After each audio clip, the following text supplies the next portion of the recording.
So kahit nasa Atlanta na itong si Buddy Hield ay patuloy pa rin ang kanilang bardagulan nitong si Jimmy Butler. Sa isang larawang ipinost mga idol, eto nga nakita ang dalawang ito na nag-FaceTime, nag-uusap sila mga idol ha.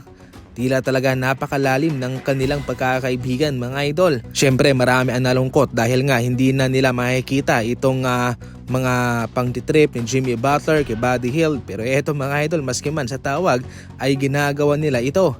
Ayon pa mismo kay Buddy Hield mga idol, habang mayroong nakaiyak na emoji dyan, sabi niya, "Why you trade me? Bakit mo ako trade?" So far okay yung performance ni Buddy Hield mga idol para sa Golden State Warriors, pero kailangan talagang gumawa ng pagbabago sa kanilang kupunan. At sayang lang sapagkat siya talaga yung napili ng Golden State para isama kay Kuminga. Pero given mga idol, dahil kay Seth Curry ay naging malinaw na eventually ay kanilang papalitan din itong si Buddy Hield, at yung pag-trade nila sa kanya ay yun na po mga idol ang kanilang paraan para mapalitan ng tuluyan itong si Buddy Hield.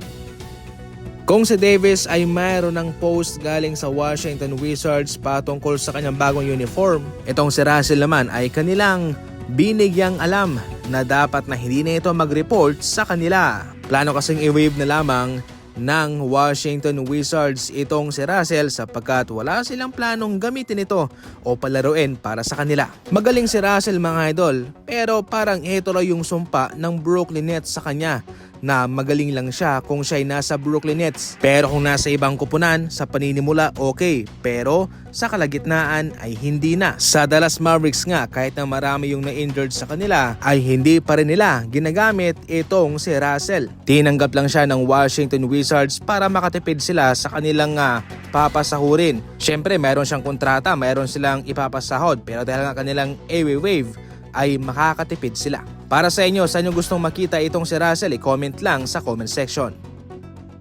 Kahit na mas senior pa itong si James Harden kay Mitchell at magaling, eto mga idol ang sinabi ni James Harden sa kanya nung siya'y napunta na sa Cleveland Cavaliers. Sa kabila ng mga maraming question marks sa kanilang chemistry, ay iba po ang ating nakita. Naging smooth ang kanilang tambalan at yung kanilang koneksyon. Ayon pa mismo kay James Harden, "He is the leader of this team. I'm here to support him and do whatever it takes to help." Ito yung ginagandahan kay James Harden sapagkat ina-acknowledge niya na ito ay kupunan mismo ni Mitchell. Kumbaga siya ang mayroong full control.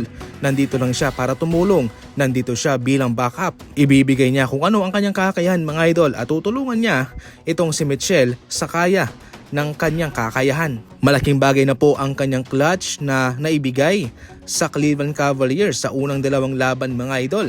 Ipinapakita pa rin ni James Harden na siya'y nasa prime pa. Sa ngayon, dahil sa kanyang magandang ipinapakita ngayon sa Cavaliers, papunta na sa dark horse level itong Cavaliers.